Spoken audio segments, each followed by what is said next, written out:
Si les parece, empezamos. Buenos días, muchas gracias por acompañarnos en esta jornada. Señora Munsa Solorzano, directora del Centro Nacional de Condiciones del Trabajo, y señor Antonio Aguilar, responsable de comunicación del área noreste de la Dirección de Comunicación y Marketing de Correos. Muchas gracias. Saludo aquí también a los integrantes de la mesa redonda que haremos a continuación, al doctor Joan Guardia, rector magnífico de la Universidad de Barcelona, que creo que está en camino. Señor Manuel Fidalgo, director del Departamento de Condiciones Psicosociales y de la Organización del Centro Nacional de Condiciones de Trabajo. Señor Francesc Martí, especialista en psicosociología aplicada en MC Mutual. Y al señor Alejandro Romero, director de la División de Servicios de Prevención de MC Mutual, que ejercerá como moderador del encuentro. Bueno, comentar que es un placer darles la bienvenida en esta jornada en la que vamos a tratar un tema de absoluta actualidad, el cuidado de la salud mental y especialmente en el entorno laboral. Una iniciativa con la que queremos sumarnos a la celebración del Día Mundial de la Salud Mental. El informe de riesgos globales del Foro Económico Mundial, publicado a inicios de este año, define el deterioro de la salud mental como uno de los 5 principales riesgos globales a los que nos enfrentamos. Los riesgos sociales son los que más han empeorado a raíz de la pandemia, creo que esto es conocido por todos, lo que tiene un impacto directo en la cohesión social y en el bienestar de las personas. Se estima que la pandemia de la COVID ha provocado 53 millones de casos adicionales de depresión y ya es la causa principal de discapacidad según la Organización Mundial de la Salud.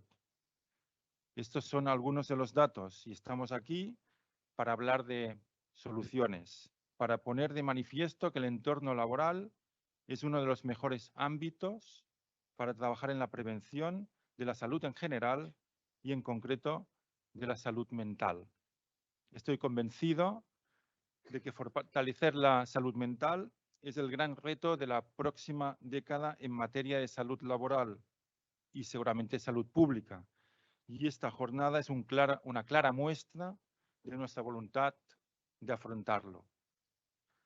Como colofón al acto, hemos preparado, ustedes habrán visto en la entrada, una exposición muy especial titulada Protección, Prevención y Promoción de la Salud en la Filatelia Española. Se trata de una muestra de 151 sellos de correos que hemos seleccionado por contener mensajes relacionados con la protección de las personas y de su entorno. Cedo ahora la palabra al señor Antonio Aguilar, responsable de comunicación del área noreste de la Dirección de Comunicación y Marketing de Correos, con el que tenemos el placer de contar hoy con nosotros. Muchas gracias. Gracias. Hola, buenos días.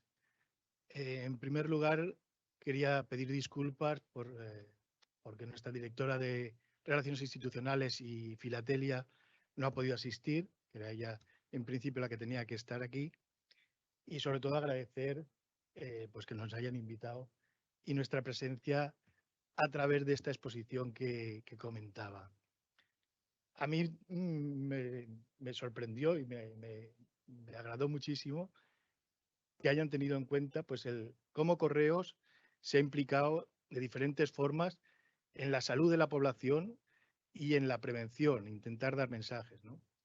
Luego Alejandro nos explicará seguro muchísimo mejor la exposición, pero bueno, pues por darles algunas pinceladas, desde Correos se ha intentado contribuir con la salud pues de diferentes formas. Una fue, y lo veremos aquí en la exposición, por ejemplo, con una serie de sellos que llamaron protuberculosos, con los que se aplicaba una sobretasa a cada envío. O sea, con este sello se pagaba, además del porte de la carta o del envío, una sobretasa más, y todo ese dinero se destinaba para ayudar a sanatorios y a la construcción también de hospitales, ¿no?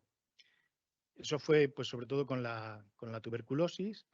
Se hizo no solo en España, se ha hecho en muchísimos países. El primero fue en Dinamarca, que se aplicó esta sobretasa a los envíos para contribuir a la ayuda de paliar esta enfermedad.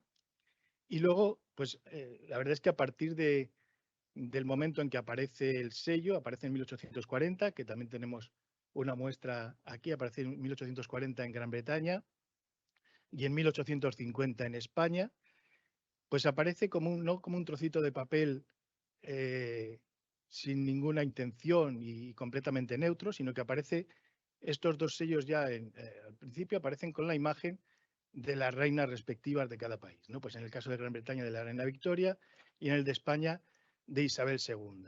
Bueno, esto no era casualidad de que apareciera la imagen del monarca en los sellos. Se quería dar un mensaje, se quería dar un mensaje a la población, ¿no?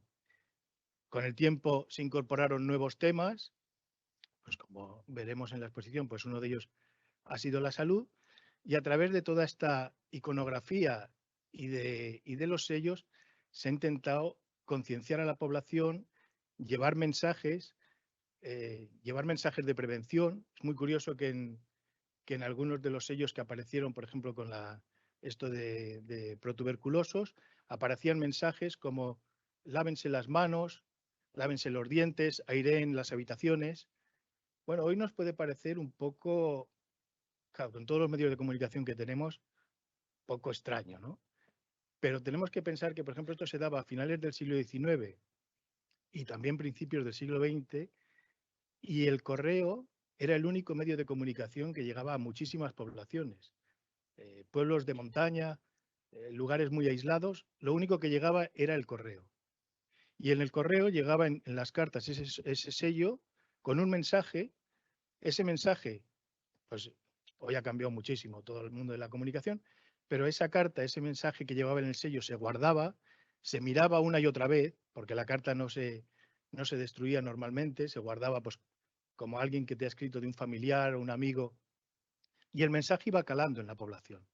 Era una cosa lenta, porque el sello pues era lento en calar ese mensaje, pero acababa llegando el mensaje y esos consejos pues para paliar estas enfermedades y que ayudaban a la salud.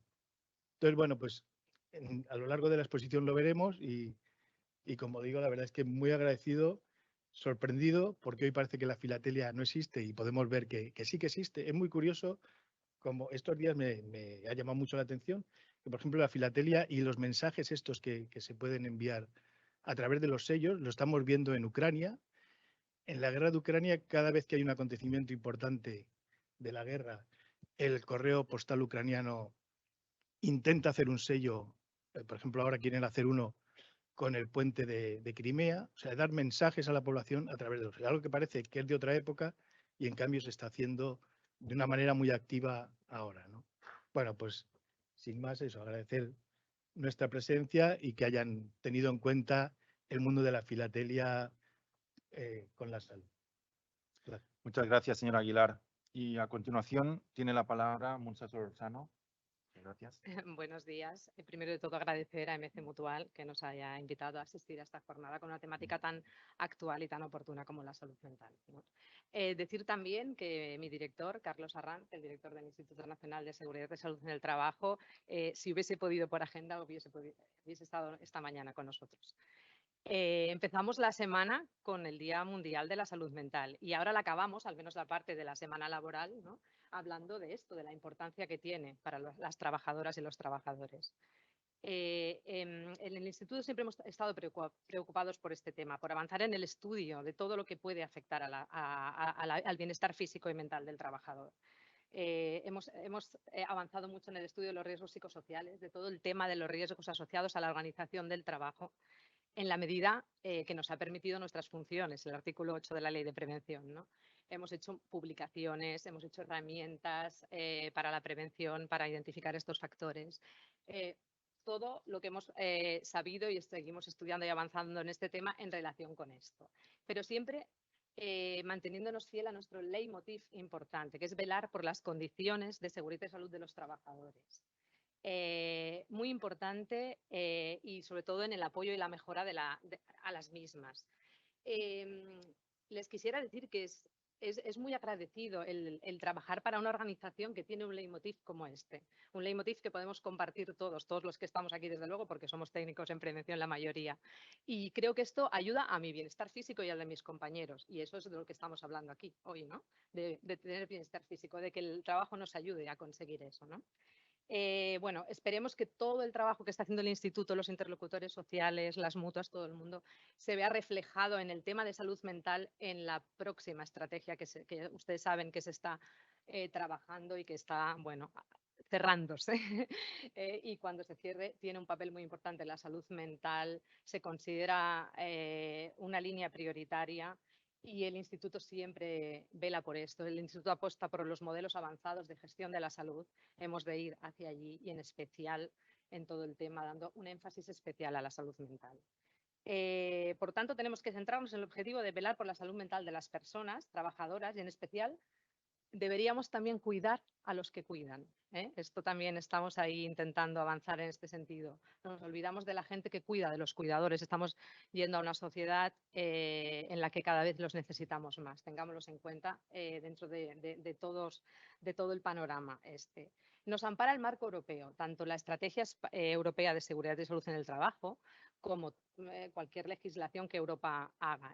La última que ha tocado más el tema de la salud mental y con unos rasgos que ahora yo destacaré porque considero que nos favorecen en la temática de hoy, es la resolución 10 de marzo del 22. Entonces, en esta resolución, aparte de obviamente decir que se considera que un buen entorno de trabajo psicosocial mejora el bienestar mental y físico de los trabajadores, nos pone de manifiesto que la directiva marco, nuestra directiva, la del año 89, la de 391, en la que nos basamos todos, ¿no? y de la que se derivaron todas las directivas específicas, que quizá el enfoque puede resultar no tan efectiva para el panorama del siglo XXI, para el panorama laboral del siglo XXI, y propone, pues eso, darle un enfoque diferente, profundizar, reforzar este aspecto. ¿Qué le dice el Parlamento a la Comisión? El Parlamento a la Comisión le dice: ¿por qué no hacemos una directiva específica? Una directiva específica sobre los riesgos psicosociales y el bienestar en el trabajo. Nos falta, ¿no? Bueno, es una lanza que le envía el Parlamento a la Comisión y que, bueno, obviamente se tiene que negociar con los interlocutores sociales, etcétera. A escala local, estábamos en el ámbito europeo, a escala local, el Centro Nacional de Condiciones de Trabajo, que yo tengo el gusto de dirigir, pertenece al Consejo de Salud Laboral del Ayuntamiento de Barcelona. Se está trabajando mucho en el tema de la salud mental y justamente este año se ha trabajado haciendo un decálogo de medidas dirigidas a las empresas de la ciudadanía para cuidar esta salud mental. Decálogo de diferentes medidas: la formación, la capacitación, el integrar a las personas, trabajar con la tolerancia cero a la estigmatización, etcétera. Una serie de medidas, surgieron muchas, al final acabó en un decálogo, pero lo importante es que se acabó firmando, gracias a los interlocutores sociales, el Pacto por la Salud Mental, el Acuerdo para Cuidar la Salud Mental de la ciudad de Barcelona. Y esto sí que yo pienso que tenía que decirlo hoy, ¿no? y que es importante. ¿Vale? Volviendo a la labor del instituto y ya para ir finalizando, debemos trabajar en la vuelta integrada al lugar de trabajo de las personas que han sufrido trastornos en salud mental, como estamos haciendo. Próximamente hay una jornada de la vuelta al trabajo de personas que han sufrido, en este caso, cáncer de mama. También tenemos que hacerlo, tenemos que trabajar en cómo los acogemos, cómo los integramos en la organización. Hay mucho que estudiar, que escribir y medidas que poner al respecto. Que más allá de las acciones a escala individual, apliquemos planteamientos de organización del trabajo, que son los que realmente tienen fuerza y nos pueden llevar a cambiar cosas, ¿no? Que facilitemos la desconexión digital que ya nos está viniendo, ¿no? Por todas las vías. Recordar que las estrategias y acciones de promoción de la salud mental que implantemos tienen un impacto significativo en el individuo, en la organización, pero también en los beneficios, en la sostenibilidad económica de la empresa. No nos interesa tanto, pero también interesa. Y entonces, bueno, es un conjunto. Si mejoramos la salud mental, mejora todo. Que tengamos en cuenta que los trastornos mentales aumentan el riesgo de sufrir otras enfermedades como diabetes, cardiovasculares, etcétera. Bueno, y básicamente, ya para finalizar, decir que también tenemos que tener en cuenta, estamos caminando hacia formas de organizar el trabajo muy diferentes, hasta hacia inteligencia artificial.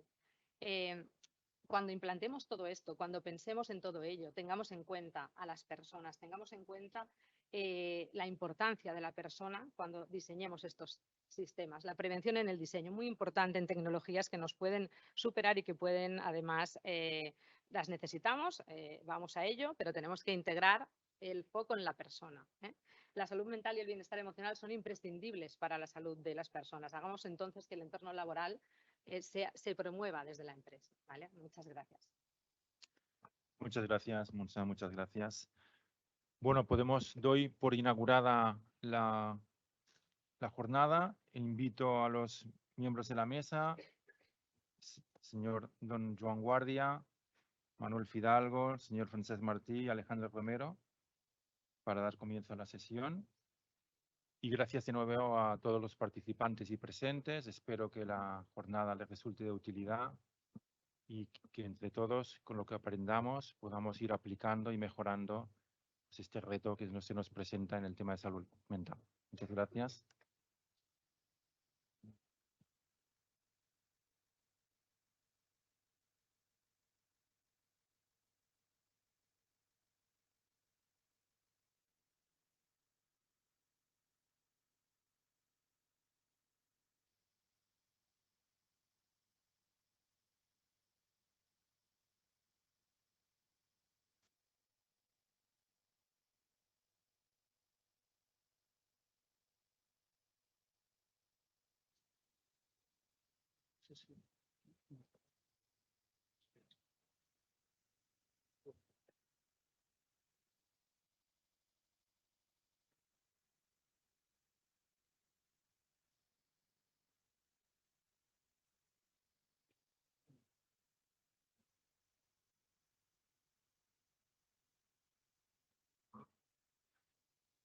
Bueno.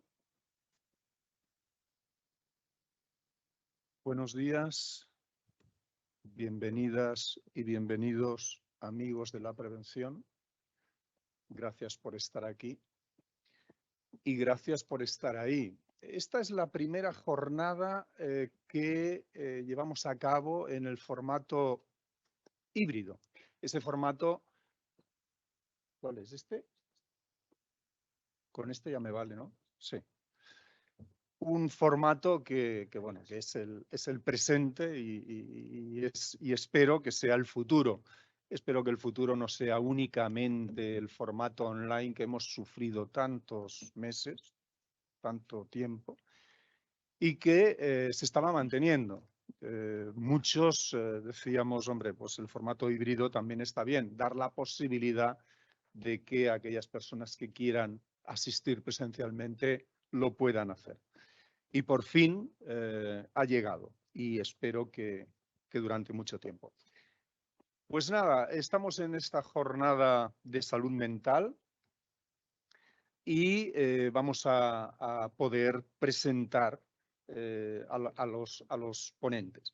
El trabajo, como se ha dicho hace un momento, es necesario para el bienestar, para la salud y para las personas. Y un aspecto de la salud que tiene una problemática especial y que necesita tratamientos expertos para preservarla es precisamente la salud mental. Hoy vamos a tratar la relación entre los dos de los aspectos fundamentales para nuestras vidas, la salud y el trabajo. La Organización Mundial de la Salud y la Organización Internacional de Trabajo estiman que cada año se pierden 12.000 millones de días perdidos debido a la depresión y a la ansiedad, lo que supone un impacto de casi 1 millón de euros sobre la economía mundial. Según diferentes informes, este año el 30% de los españoles considera que su salud mental ha empeorado y casi un 9 de cada 10 afirman haber sufrido algún síntoma de depresión y ansiedad. Es evidente que los problemas de salud mental, como de la salud en general, se agravan menos si se identifican de forma temprana y aún mejor si se tratan de prevenir para que no se generen. Eso es lo ideal. Y ese es el motivo principal de haber organizado hoy este evento. Y para ello hemos invitado a participar en él a 3 expertos que estoy seguro que nos pueden ayudar a aportar variados puntos de vista. Y esto nos ayudará a generar actividades encaminadas a fomentar una mejor calidad de vida entre las trabajadoras y los trabajadores. Yo no me quiero extender más, pues el tiempo apremia y los expertos son ellos. Vamos a empezar con Francesc Martí. Francesc Martí es licenciado en Psicología por la Universidad de Barcelona, es técnico superior en prevención de riesgos laborales, especialista en ergonomía y psicosociología del trabajo. Toda su vida laboral, Francesc ha estado dedicada a la prevención de riesgos psicosociales y trabaja desde hace más de 10 años con nosotros, en MC Mutual, en nuestra división, como técnico especialista en psicosociología. Ha asesorado y ha colaborado con múltiples organizaciones en el diseño de programas de evaluación e intervención de riesgos psicosociales y ha intervenido activamente en el diseño de todos los productos y servicios que en materia de prevención de riesgos psicosociales disponemos en MC Mutual. Además, es colaborador habitual en materia de formación con Foment del Treball Nacional o incluso el Instituto Nacional de Seguridad y Salud en el Trabajo. Francesc, te pregunto, ¿o prefieres hacer una contextualización inicial del problema o te pregunto ya directamente? ¿Sí? Pues adelante, venga. 10 minutitos, porque luego queremos preguntar muchas cosas.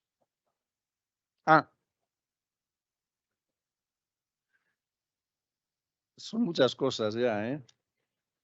¿Esta? No, esta no. Francesc. ¿Ok? Pues adelante. Ahora sí. Bueno, decía buenos días a tothom. Gracias, Alejandro. Como soy el primero en intervenir, pues voy a plantear mi intervención de 10 minutos, intentaré que sea ajustarme el tiempo, a modo de introducción al tema y por poner un poco en contexto, y luego dejaremos pues, los compañeros de la mesa pues, que igual pues, entren más en materia, ¿no? Bien, el tema de la salud mental y la interacción que tiene con el mundo del trabajo es un tema que preocupa mucho, ¿no? En palabras del propio director general de la Organización Mundial de la Salud, cuyo nombre no soy capaz de reproducir, dice: es hora de centrarse en el efecto perjudicial que el trabajo puede tener en nuestra salud mental. Es una preocupación que tampoco es nueva y hace muchos años que la OMS nos viene advirtiendo de que la salud mental y los problemas como la depresión y la ansiedad serían la principal causa de discapacidad en el mundo, decían en el 2020, ¿no? En nuestro pasado reciente. Y eso lo decía sin saber de la inesperada llegada del coronavirus, que como sabemos todos aún ha agravado más la situación. Recientemente han sacado la OMS, en colaboración con la OIT, un documento, un informe, en el que pretenden impulsar que las empresas y los gobiernos pues, elaboren políticas para la promoción de la salud mental en el trabajo, porque es muy necesario, ¿no? Con datos del propio informe vemos pues, que en la actualidad, bueno, esos son datos del 2019, o sea, justo antes de que estallara la crisis de la pandemia del coronavirus, ya había en ese momento pues, 300 millones de personas con ansiedad, otros tantos con depresión. El suicidio es una de las principales causas de muerte entre la población adulta en edad de trabajar. Y estiman, con ese estudio, en este informe, estiman que el 15% de la población mundial en edad de trabajar puede tener problemas de salud mental.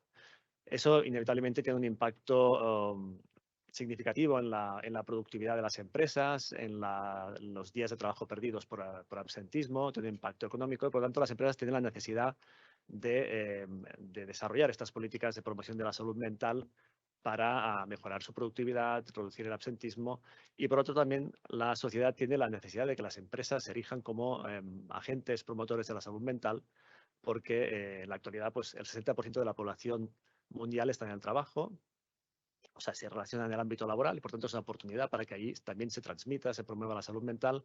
En España hablamos de la población activa es de alrededor del 58% de la población, por lo tanto, bueno, es un buen lugar donde promover la salud mental y es un buen lugar también, bueno, o las empresas también tienen la obligación no solo de promover la salud mental, sino también de promover oportunidades de trabajo para las personas que sufren trastornos de la salud mental, ¿no? Porque sabemos, con datos de la EPA, que las personas con discapacidad por trastornos de la salud mental son quienes tienen peores datos de tasa de ocupación. O sea, lo que nos da una idea de la dificultad que tienen las personas con discapacidad por trastorno mental de integrarse en el mundo laboral. Por tanto, también hay la necesidad de desarrollar políticas para integrar esta población en el mundo laboral. Ya en relación con el coronavirus, un estudio de la OMS nos informa de que la pandemia ha aumentado en un 25% los trastornos de la salud mental, como la depresión y la ansiedad. Y este estudio es coherente con otros estudios, como el elaborado en 2020 a raíz de la pandemia por la Universidad Autónoma de Barcelona en colaboración con el ISTAS, sobre una muestra de 20.000 trabajadores en el que se constata que los trabajadores pues, aumentó en un 31%, pasamos de un 24% en un periodo prepandémico a un 55% en el 2020 en plena pandemia. O sea que no cabe duda que la crisis del coronavirus pues, ha generado malestar en la población y en la población trabajadora.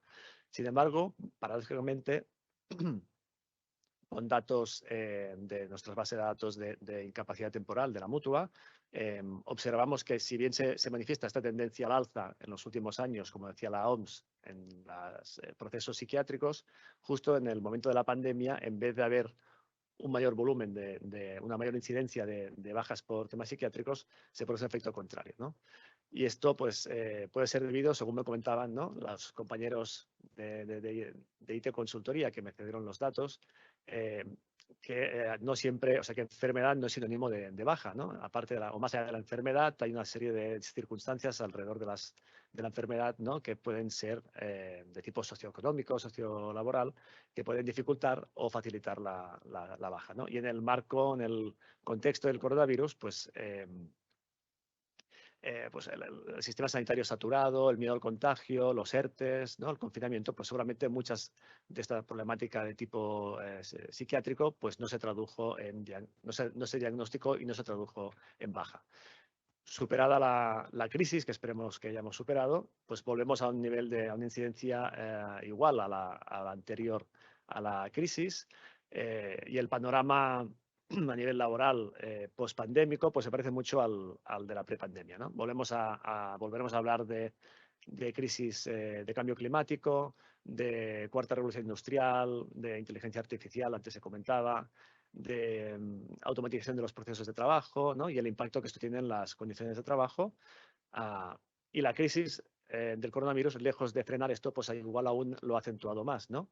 Por ejemplo, el teletrabajo, hemos avanzado en 2 años lo que hubiera avanzado en 10 años, ¿no?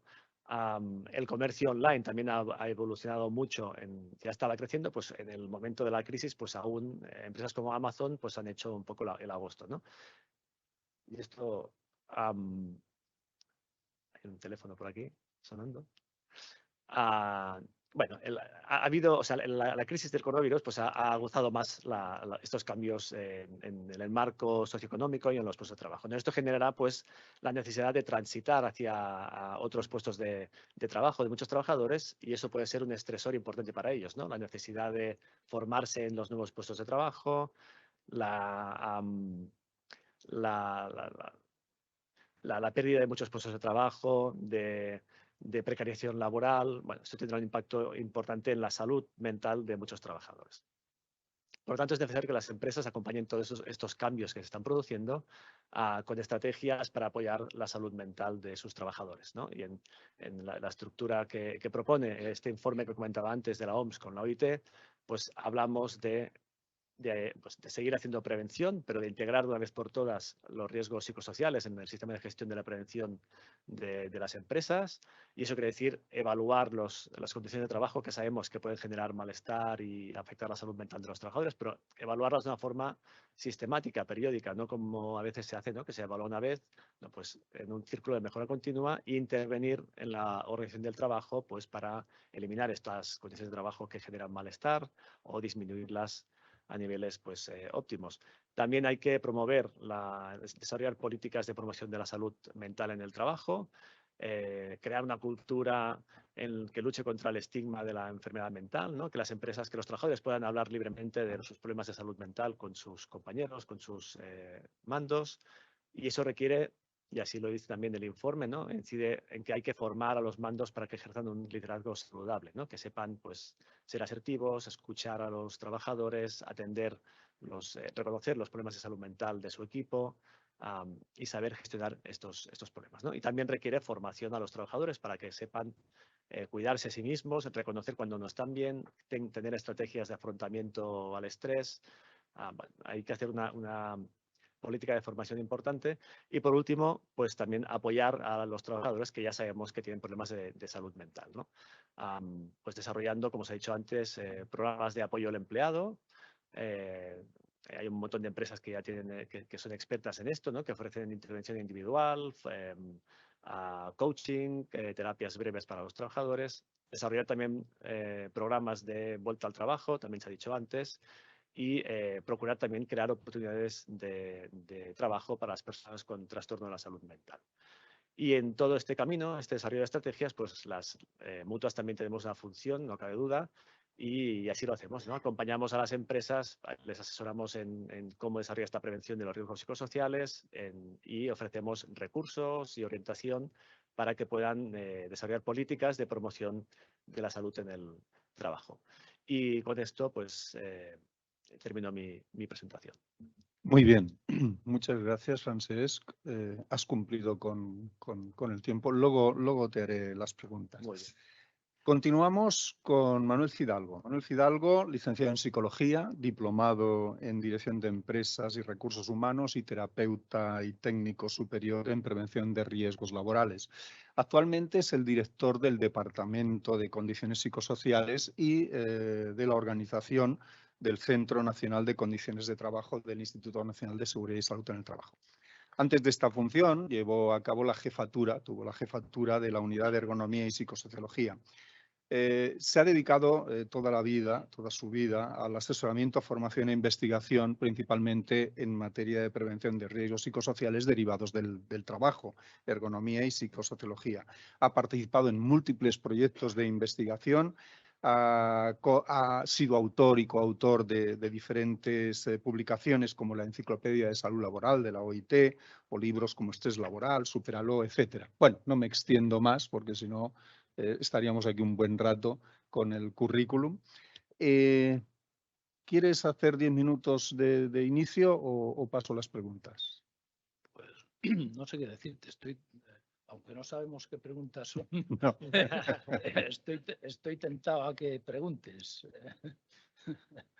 ¿Quieres que pregunte ya directamente? ¿No quieres hacer ninguna intervención? Hacemos cuatro ideas Sí. bueno. Buenos días.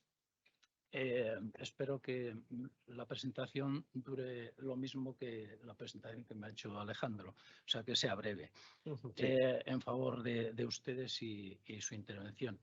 Es un tema muy vasto, con un cierto grado de indefinición si se aborda de forma global, y en el instituto tenemos compañeros especialistas en promoción de la salud, que este tema también se aborda lógicamente desde la promoción de la salud, pero desde el ámbito, o quizá el motivo, como decía nuestra directora, principal del instituto, en su foco, obviamente es en la prevención del riesgo laboral. En estos informes que comentaba Francesc, OIT, OMS, estos que últimamente son tan recurridos a mencionar, ya en los puntos, en las directrices estas de recomendaciones de la OMS y la OIT, en los puntos 1 y 2 ya menciona la intervención sobre los riesgos psicosociales de una forma organizativa, ¿no?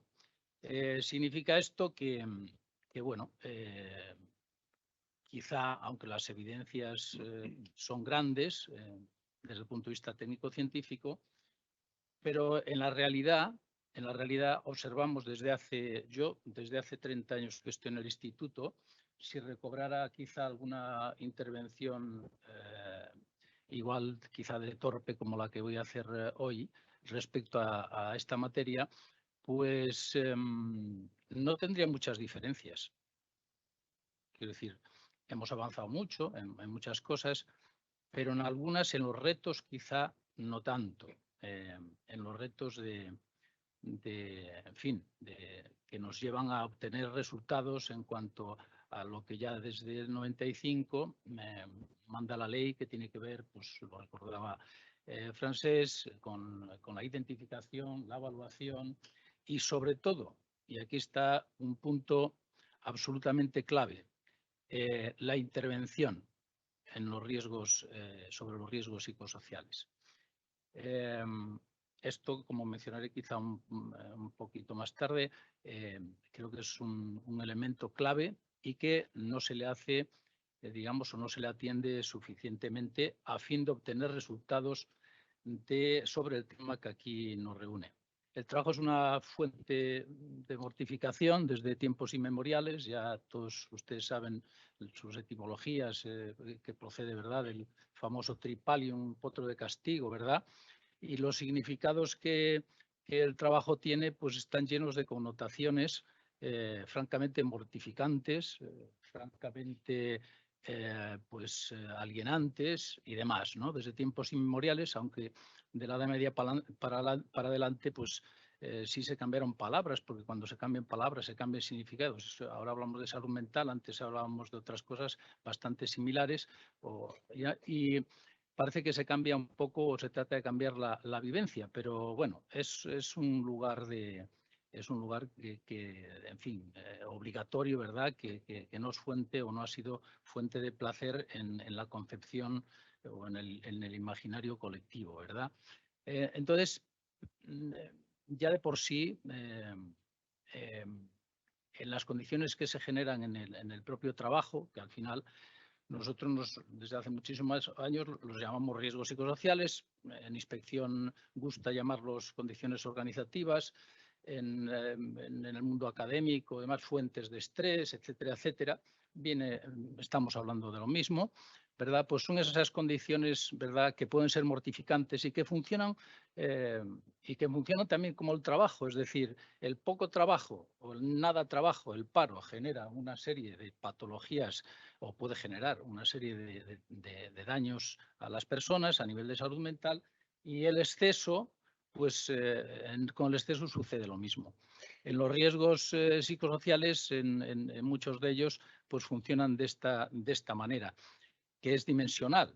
Lo mucho, veamos la carga de trabajo, que es una de las cosas que más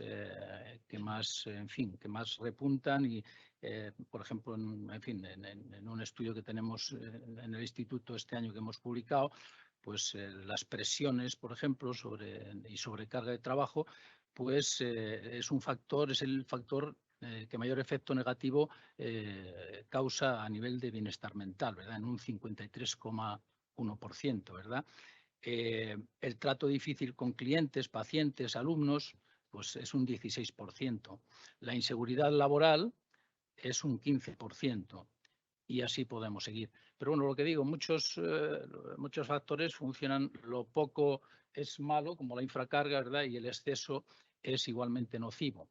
Pues lo mismo pasa con el trabajo, de tenerlo a no tenerlo. Nosotros, como bien sabéis, nos ocupamos de estas condiciones psicosociales, de estos factores psicosociales que son objeto de causar un daño a la salud, ¿verdad?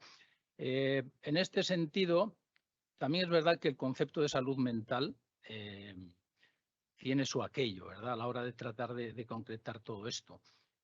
A veces en el ámbito del trabajo no se le hace suficiente caso a lo que es la experiencia subjetiva del trabajador, que al final marca ese significado que hablábamos antes, marca la diferencia de catalizar esa ansiedad, ese malestar que puede generar a posteriori, digamos, patologías clasificables, ¿verdad? Entonces, el concepto de salud mental puede ser muy amplio, tremendamente amplio. ¿Y dónde ponemos el punto de corte? Es decir, si estamos un poquito estresados, eso está bien, es correcto, nuestra salud mental es aceptable. Bueno, desde el punto de vista de la exposición a riesgos en el trabajo, a riesgos psicosociales, obviamente esos significados los tenemos estandarizados en herramientas, a través de herramientas de evaluación. Aquí está el profesor Joan Guardia, que también nos ha ayudado mucho con nuestras herramientas de evaluación y es extremadamente experto en esta materia. Y esos significados son los que acabamos midiendo de forma estándar en el mundo del trabajo, y esos significados son los que nos hieren. La autonomía no es una cosa que va con patas, ¿verdad? Y se observa a simple vista. O el control del trabajo o cualquier otra cuestión a nivel psicosocial. Por lo tanto, tenemos que medir esos significados a nivel de riesgo.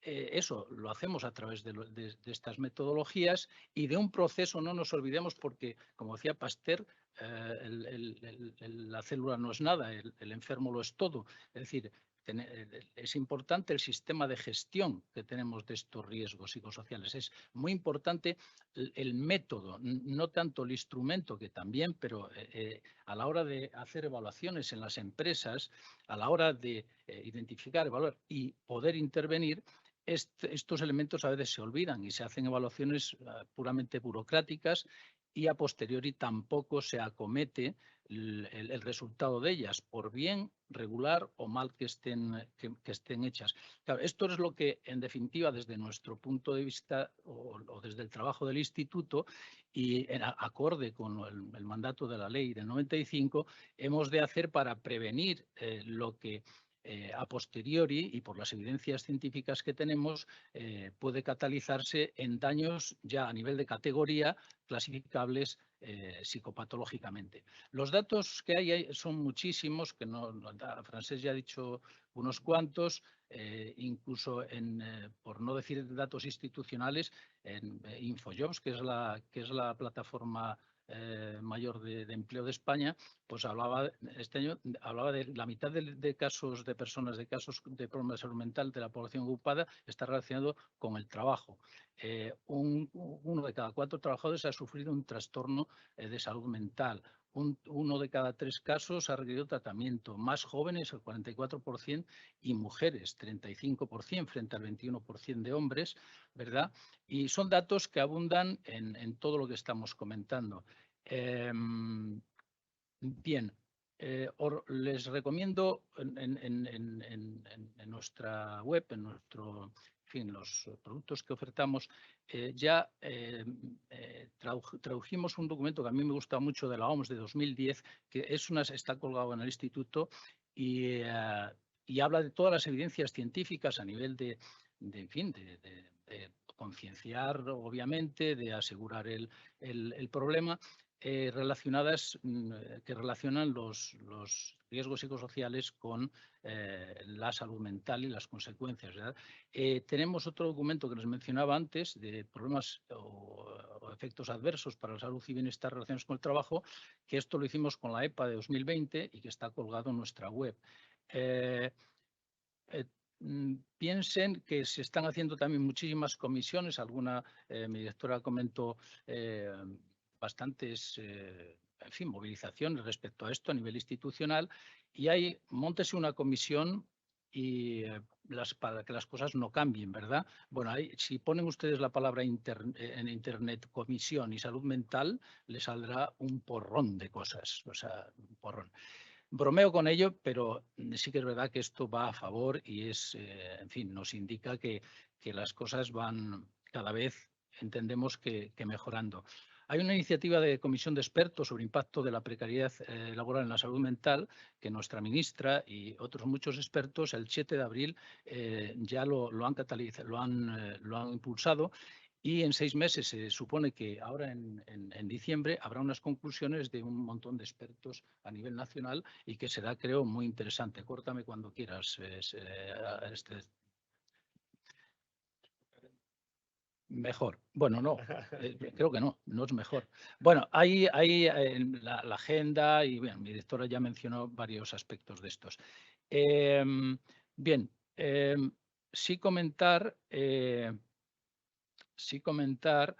que pueden ustedes también acudir, los presentes, los que están en streaming, a nuestra, en fin, de las herramientas o de las ayudas que nosotros podemos disponer para la gestión de esta materia y para poder prevenir estos efectos que finalmente redundan en una mala salud mental. Tenemos directrices de gestión de riesgos psicosociales, tenemos procedimientos, metodologías para el uso de herramientas de evaluación, NTPs, documentos ad hoc, ¿verdad? Material multimedia, vídeos que ejemplifican todo lo que es el proceso, que hay que hacer mucha pedagogía sobre el tema de método y proceso. Y gestión de esto. Herramientas e instrumentos de evaluación cuantitativos y cualitativos, recursos asociados a nivel de diseño, uso, funcionalidades, interpretación de estas herramientas y también de intervención. Ahora mismo no lo tenemos, se está migrando, pero tenemos un portal probablemente único en su género, un espacio web sobre intervención y aquí pongo mucho acento en que como mucho llegamos a la evaluación y sobre todo en empresas grandes porque las pymes están muy necesitadas, pero a la hora de intervenir, que es la parte fundamental al final, la que materializa esas medidas que impiden o que apantallan la posibilidad de que las personas pues, puedan generar daños desde este punto de vista, pues hace falta realmente movilizarla. Estamos trabajando en sectores como, y tenemos publicaciones en transporte, en el sector sanitario, financiero, estamos trabajando en ello, hotelería, asistencia residencial, teleoperadores, en fin. Y para el futuro, como comentaba también mi directora, pues tenemos obviamente proyectado desde este marco de nuevas formas de organización, de digitalización, pues seguir trabajando y estudiando en este tipo de riesgos, ¿verdad? Y en la prevención de los mismos. Ese es el vídeo que... No, el vídeo, y además me voy a permitir un speech si puede ser, el vídeo tenía que ver con, no lo vamos a poner, pero ¿no? es un vídeo, digamos, promocional y les recuerdo que el día 29 sacamos una, digamos, actualización que tiene un carácter más funcional, operativo del FSICO. ¿Lo pongo o no? No, bueno, quieren que lo ves, bueno, es promocional. Si da tiempo, pues bien. Uy. Bueno, aquí simplemente pueden acudir a la web y nos gusta decirlo porque... Los riesgos psicosociales pueden estar presentes en cualquier puesto de trabajo. A pesar de su relevancia, Siguen siendo los riesgos laborales menos evaluados. Es importante que las empresas y los servicios de prevención cuenten con las herramientas necesarias. FSICO 4.1. La nueva actualización del Instituto Nacional de Seguridad y Salud en el Trabajo consiste en un cuestionario que mide 9 factores de riesgo y una aplicación informática para tratar estadísticamente las respuestas y obtener conclusiones sobre el nivel de riesgo que puede existir en la empresa. Cuando tienes muchos establecimientos, con el cuestionario informatizado llegas a toda la plantilla en un tiempo razonable. tenemos implantación nacional y para nuestros clientes es importante poder elegir el idioma en que contestan. FSICO está diseñado para todo tipo de actividades y puestos y es muy flexible. Permite crear las unidades de análisis necesarias en cada empresa y filtrar la muestra para que los informes profundicen en el análisis de los colectivos más expuestos. Cuando ves los resultados separando los tipos de puesto, es cuando te das cuenta de las prioridades y es más fácil proponer medidas. Las respuestas se vuelcan directamente en una base de datos protegida a la que ni el servicio de prevención tendrá acceso. Y los informes tampoco se podrán modificar. FSICO nos da mucha tranquilidad porque tiene todas las garantías de fiabilidad y validez y está pensada para hacer prevención en la empresa. En la web del instituto hay manuales y un videotutorial de ayuda. He pasado por casi todas las versiones y la experiencia de uso ha mejorado muchísimo. Es muy fácil de usar. Además, es compatible con las versiones anteriores, así que puedo aprovechar todo el trabajo. Con esta herramienta no hay excusa para no hacer una buena evaluación de riesgos psicosociales. Para obtener toda la información, visita nuestra web. Instituto Nacional de Seguridad y Salud en el Trabajo. Y no querías pasar. Bueno, tenemos este material que nos ha llevado nuestro tiempo. Como digo, es material multimedia. Son vídeos también de apoyo que no son cortitos, son de 15 minutos que explican operativa y funcionalmente, creo que muy bien, todos los procesos. Y aunque obviamente la herramienta pues ha de mejorar como todas las herramientas en cosas y avanzar, pero en este punto hemos hecho un gran esfuerzo en temas de manuales, en temas, como digo, de explicativos de operativas, de interpretaciones, etcétera, etcétera. Así que les invito a que esto lo puedan hacer uso.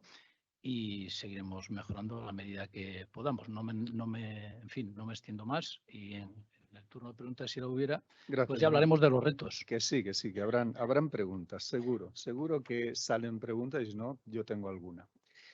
Bueno, y ahora ya vamos con el último experto. Rector, nos has hecho sufrir. Y te voy a pedir, no, es que te lo tenía que haber pedido antes, pero como no has podido llegar a tiempo, que sea en castellano porque en streaming nos están viendo desde toda España, ¿vale?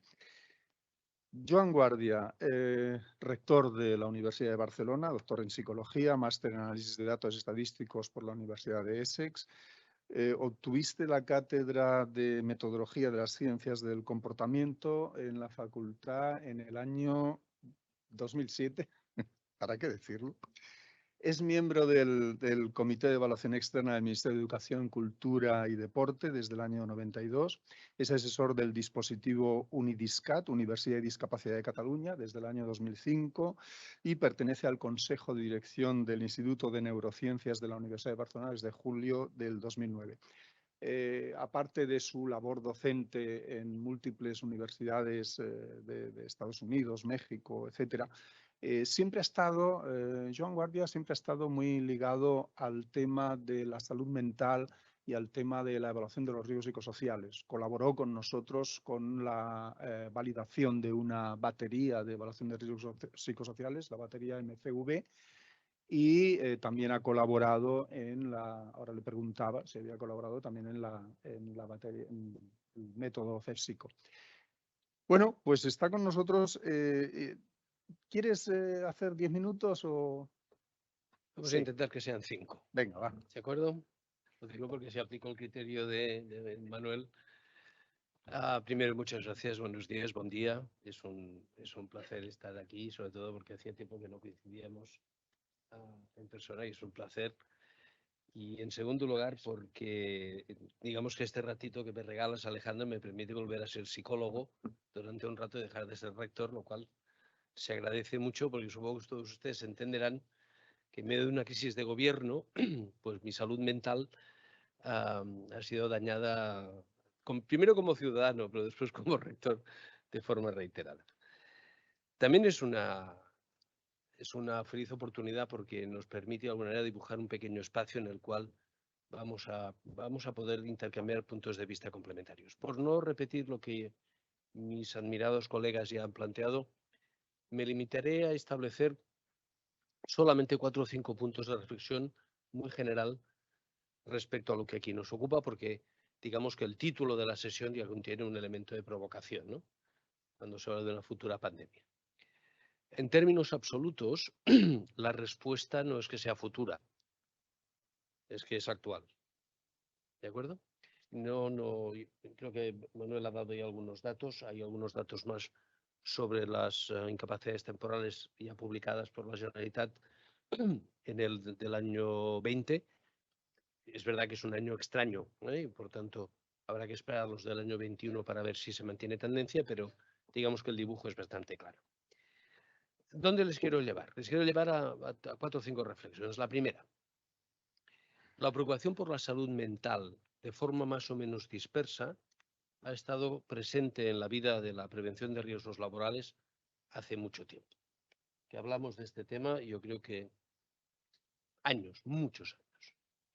Sin embargo, la observación de Manuel es muy acertada, porque cuando recuperamos el discurso sobre el tema, aparecen los mismos tópicos que hace muchos años. Como en la sala, y supongo que por streaming pues hay gente muy joven, eso nos lleva a una derivada, y es que tenemos mucho pendiente por hacer hace mucho tiempo. Pero además la idea es que lo que va a venir no presenta una modificación sustancial a mejor, en el sentido siguiente. Un dato. En estos momentos en las universidades públicas catalanas y privadas tenemos detectado aproximadamente 4.000 estudiantes con necesidades educativas específicas. Es decir, estos chicos y chicas llegan a la universidad con una acreditación oficial de algún tipo de necesidad educativa, ya sea por discapacidad motriz, ya sea por discapacidad sensorial, etcétera, etcétera. Bien, pues el 70% de esos 4.000 están identificados por trastorno o enfermedad mental. Por tanto, la derivada que tiene eso es que si ese colectivo se integra al mercado laboral, que es lo que se supone que vamos a intentar hacer tots plegats, la derivada es obvia. ¿Sí? Hay un mecanismo de una cierta fragilidad frente a la aparición del trastorno y de la enfermedad mental. Por tanto, el futuro, en este tema en concreto, en otros también, pero en este en concreto, habrá que definirlo indudablemente en el marco de la complejidad y de la dificultad en la gestión de ese panorama. La segunda de las cuestiones es que efectivamente hay graves problemas por resolver. Graves. Creo que Francesc y Manuel han dado pinceladas sobre ese tema, que espero que ustedes hayan ido recogiendo, porque de hecho esos son los retos. Hay un problema evidente de diagnóstico y de reconocimiento no tanto del trastorno, sino de la patología, obviamente. Por poneros otro dato muy sencillito, pero que en las clasificaciones noseológicas de cómo etiquetamos las incapacidades temporales, evidentemente el trastorno mental ha aumentado considerablemente, me ahorro los datos, pero también ha aumentado las categorías difusas. ¿De acuerdo? Y desde el punto de vista clínico y desde el punto de vista del ejercicio de lo que es la prevención y las medidas de intervención, supongo que están de acuerdo conmigo si les digo que es mucho más difícil si no hay un diagnóstico diferencial claro y por tanto tenemos una clasificación difusa. Eso explica la dificultad añadida que tiene, como decía muy bien Fidalgo, la intervención y las medidas de prevención. Hay un tercer elemento de complejidad enorme en esta cuestión, que es que ahora sí, la enfermedad mental. El trastorno mental tiene probablemente otro comportamiento, pero la enfermedad mental como tal tiene un mecanismo de cronicidad elevadísima. Y por tanto, a diferencia de otros trastornos que pueden cronificarse y son un cuadro estable, en el caso de la enfermedad mental, la recaída es muy probable, pero además con características sanitarias muy distintas entre episodios. Con lo cual, no tenemos una enfermedad, sino tenemos un enfermo con múltiples cuadros a lo largo de su vida laboral. ¿De acuerdo? Eso multiplica por n, siendo n mayor que 1, el número de cuadros a los que hay que atender. Por lo tanto, otro elemento de complejidad. Ya no entro en las cuestiones de medida que se han planteado porque llevamos muchos años intentando buscar la forma adecuada de medir. No es fácil. No me voy a extender ahí porque ahí sí que nos podrían dar las uvas hablando sobre esta cuestión. Pero todos ustedes saben perfectamente que medir lo que no se ve es difícil. Todos ustedes saben perfectamente que medir individuos y extraer de esa medición una idea sobre una organización es un salto metodológico francamente difícil de hacer. Todos ustedes saben que las percepciones subjetivas de los humanos son complejas por dos razones, porque son percepciones y porque son subjetivas. De manera que el dibujo es el más complejo. Pero tenemos la obligación de hacer prevención. Y tenemos la obligación, digamos, ahora que estoy ejerciendo de psicólogo, y por tanto no me debo a nadie ni a nada en términos institucionales, tenemos la obligación, no porque la ley lo diga, obviamente. Tenemos la obligación porque intentamos que este sea un mundo justo. ¿De acuerdo? Y por tanto, los que nos hemos dedicado al oficio de la psicología, y hay 4 psicólogos en la mesa, que eso tampoco es desdeñable. No hay señoras, eso sí es desdeñable, pero eso es otro tema. Tenemos una obligación conceptual y vital. ¿De acuerdo? Por tanto, la idea fundamental de la prevención en un marco complejo, en el ámbito laboral, tiene unas dificultades enormes. Cito 3. Primero, la dificultad enorme de identificar costes. ¿Sí? Sabe perfectamente de qué hablo. Es decir, cuando a un director de recursos humanos o a un CEO se le plantea el mecanismo evaluativo, ¿sí? La evaluación puede tener un coste relativamente constante, fijo y, digamos, parametrizable, pero las medidas de prevención son muy difíciles de establecer y objetivar. Segundo, aún es más difícil obtener indicadores precisos del impacto. Con lo cual, son medidas de prevención que a veces, como decía muy bien Francesc, son necesarias, pero no tenemos mecanismos de evaluación del real impacto en términos de lo que sucede. Y tercero, por no alargarme más, la vida de los humanos está sujeta a múltiples circunstancias incontrolables. Eso la hace fascinante. Por eso nos piden psicólogos, ¿verdad? Para intentar estudiar lo complejo y lo difícil y lo extraño. Porque como decía mi profesor de historia, el doctor Caparrós, de lejos todo el mundo se parece, pero de cerca todo el mundo es distinto y raro. Por tanto, las condiciones en las cuales los y las trabajadoras, digamos, circulan en el ámbito laboral son del todo imprevisibles. Y en consecuencia, el impacto de lo que sucede es difícilmente previsible. Eso nos lleva a, insisto, un diseño en el cual la pandemia es una realidad, tiene difícil dimensionalidad ni difícil atajo en el sentido literal del término. Sin embargo, el reto está en eso, tenemos la obligación de hacerle frente. Y es posible que eso nos gestione y nos genere una cierta sensación de pequeño fracaso, de una cierta impotencia, porque efectivamente estamos intentando contener lo incontenible.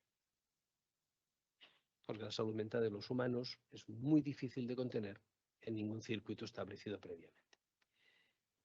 Por tanto, digamos, los trabajos de Hércules se traducen hoy en una situación difícil y compleja en la que las instituciones, MC por descontado porque hace muchísimos años que navegamos en ese territorio, las autoridades públicas por responsabilidad y por cumplimiento de ley, pero colectivamente por responsabilidad ciudadana y compartida. Podría darles algunos datos, pero lo voy a obviar, pero en todo caso mi intención era trasladarles una idea.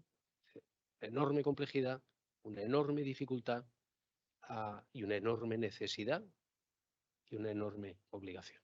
Gracias, Alejandro.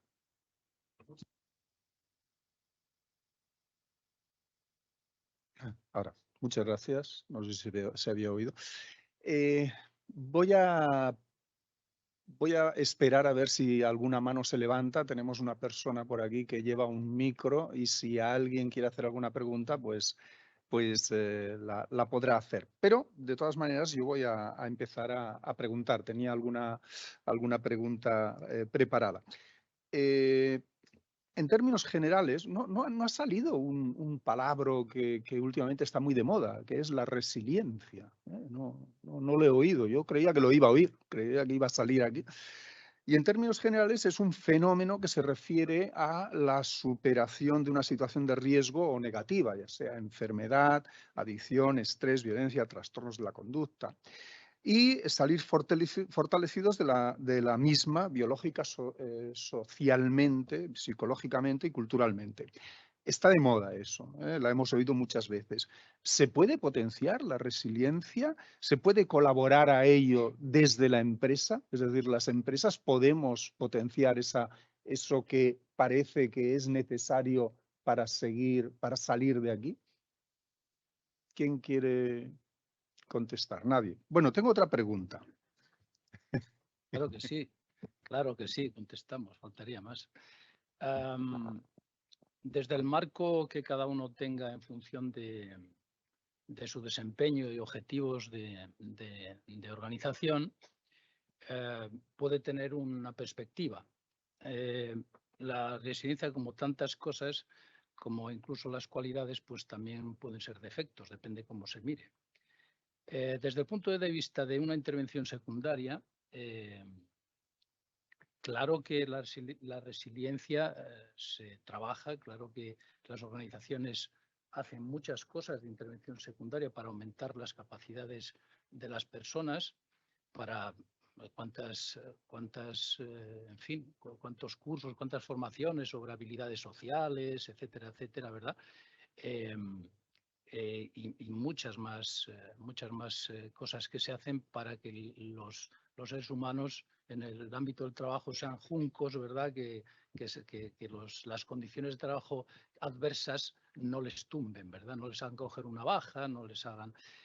Sin embargo, dicho esto en el concepto positivo de lo que es fomentar la fortaleza de las personas, la flexibilidad a la hora de enfrentar adversidades o condiciones cambiantes, porque el mundo está cambiando y eso es un elemento que yo no lo miraría negativamente, incluso estando en el instituto.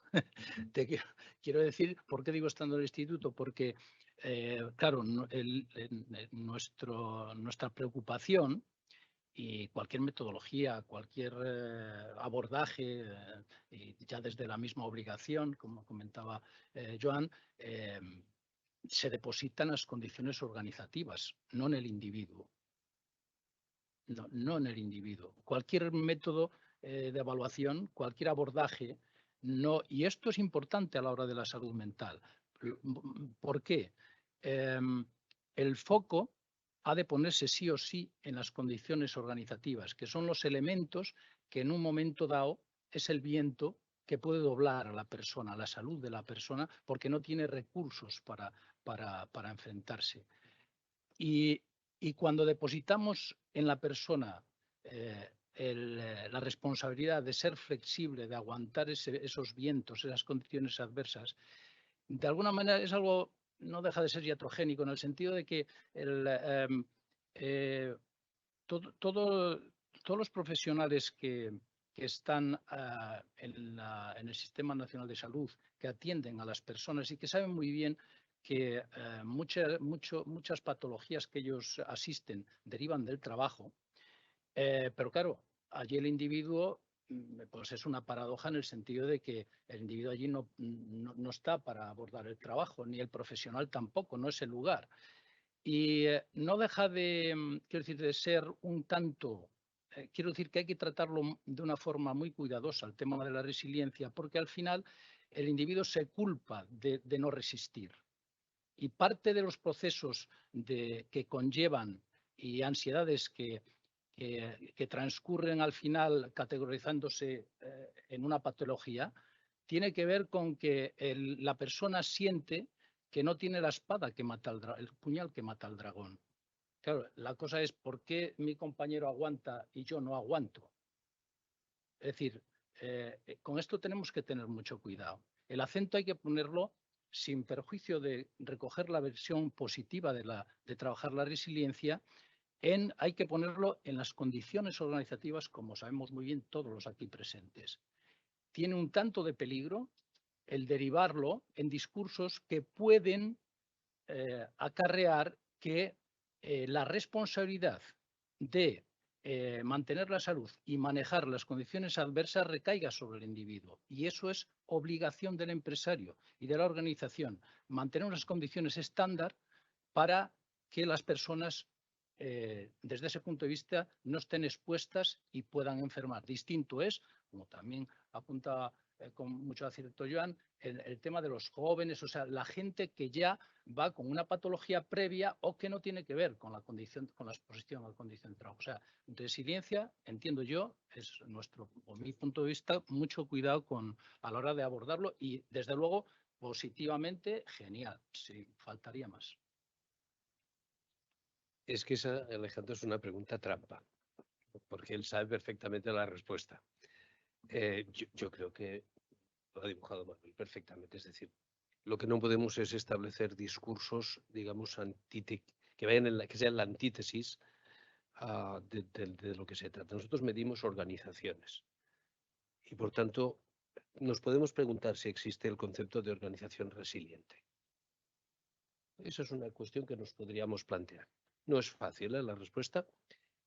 En términos de un trabajador, tiene otra dinámica. La resiliencia es un rasgo de personalidad y, en consecuencia, los rasgos de personalidad pues, son muy estables y difícilmente modificables y, por tanto, solo, digamos, abrimos el riesgo del discurso que decía Manuel muy acertado, ¿no? Es decir, al final la carga de la prueba está en el trabajador que no aguanta, que no soporta. Eso sería absolutamente demencial. ¿Existe el concepto de organización resiliente? No. No. ¿Existe el concepto de organización que promueve conductas responsables en el ámbito de la prevención? Sí. Sí. ¿Eso garantiza que un trabajador concretamente ante una situación de estrés pueda saber gestionarlo y, por tanto, no derivar en una situación? No. ¿Ese cuadro puede cambiarse? No. ¿Es una mala noticia? Sí. Insisto, lo hace todo mucho más complejo. Extraordinariamente mucho más complejo.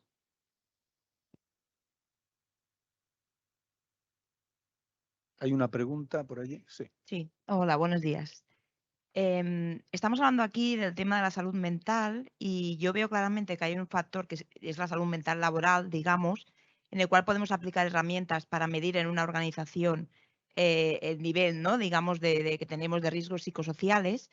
Pero yo creo que ahora las organizaciones nos planteamos también el tema de salud mental desde un punto de vista más general, no solamente el laboral, sino también lo que comentábamos, ¿no? Gente a lo mejor que ya tiene un trastorno mental propio por su situación personal y que desde el punto de vista de la prevención se ha ampliado más el tema y cuidamos desde un punto de vista más, digamos, holístico del bienestar general, en el cual no solo miramos lo laboral, sino todo el entorno, ¿no?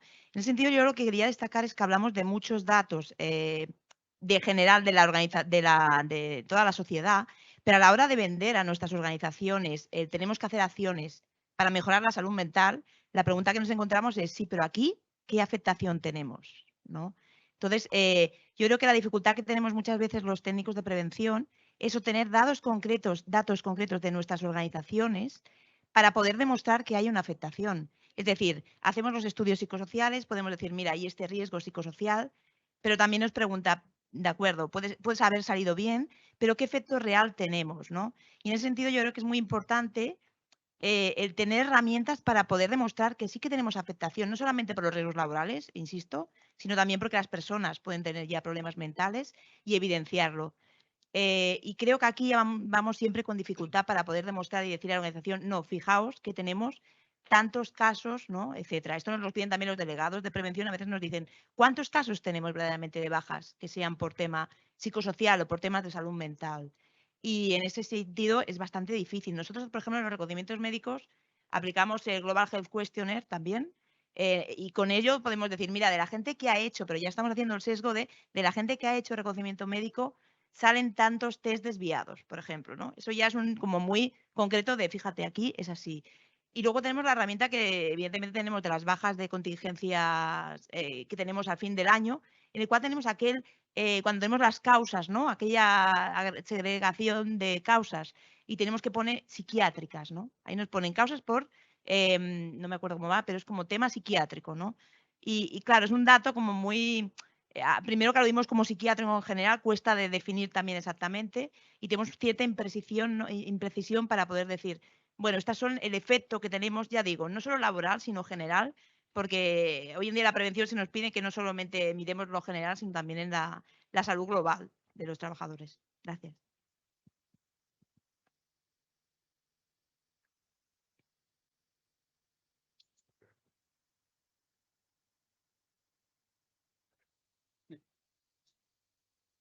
Ahora está rojo. Si me permites, estoy de acuerdo en la primera parte de tu exposición. En la segunda tengo más dudas.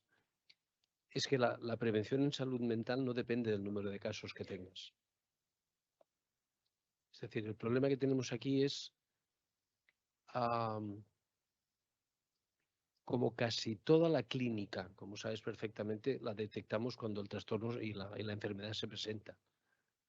Y aquí lo que se trataría es de intentar evitar que eso se presente, como en cualquier otra patología. La cuestión fundamental es que en el ámbito laboral vamos a intentar prevenir y tender a conductas saludables, pero eso no protege a la persona en todos los ámbitos y, por tanto, aunque no tengas ni un solo caso detectado y diagnosticado, eso no, digamos, no te lleva, o sea, esa no es la variable fundamental de la cuestión, ¿no? Y por tanto, insisto, últimamente intento plantearlo desde un fenómeno muy complejo porque me parece que es la manera de no frustrarme, porque digamos, el resultado final a veces es, como dices tú muy bien, de escaso impacto, ¿no? El segundo comentario es, digamos, es al hilo de lo que decías al principio, que efectivamente yo creo que tienes toda la razón del mundo. Fíjense, hay una leve modificación colectiva en la percepción comunitaria del concepto salud. Ha costado muchos años, y esto es un mérito muy colectivo, sobre todo de la parte de la mesa que recogen mis colegas y de ustedes. Hace 30 años, los conceptos de salud en el entorno laboral estaban muy limitados a una serie de factores de riesgo muy concretos y específicos, ¿sí? Los que todo el mundo entendía que la salud de un trabajador, de una trabajadora, estaba francamente ligado con condiciones laborales muy concretas y de recorrido muy físico. En 30 años hemos pasado de eso a esto. Y supongo que estaremos de acuerdo si ese concepto más global de salud, que tú apuntabas ahora, digamos que es el rellano de la escalera en la que hay que residir para tener una concepción más holística del concepto salud. Y eso es verdad, eso se ha conseguido, es decir, eso ya no tiene tampoco marcha atrás. Nadie se va a plantear jamás dejar de hablar de esto. ¿Sí? Y eso es los que hace años que somos jóvenes y que hemos vivido ese tránsito, esa concepción que tú planteabas al inicio de tu introducción me parece muy acertada, ¿no? Es verdad. El peldaño que sí se ha subido y que no se va a bajar nunca es la concepción global de salud, en la cual esa especie de bienestar asociado a salud mental y a condiciones, digamos, psicosociológicas del entorno laboral, no va a desaparecer. Como en cualquier otra de las especialidades, insisto, las medidas de prevención no dependen del número de casos. En este caso concreto, encima es difícil identificar los casos.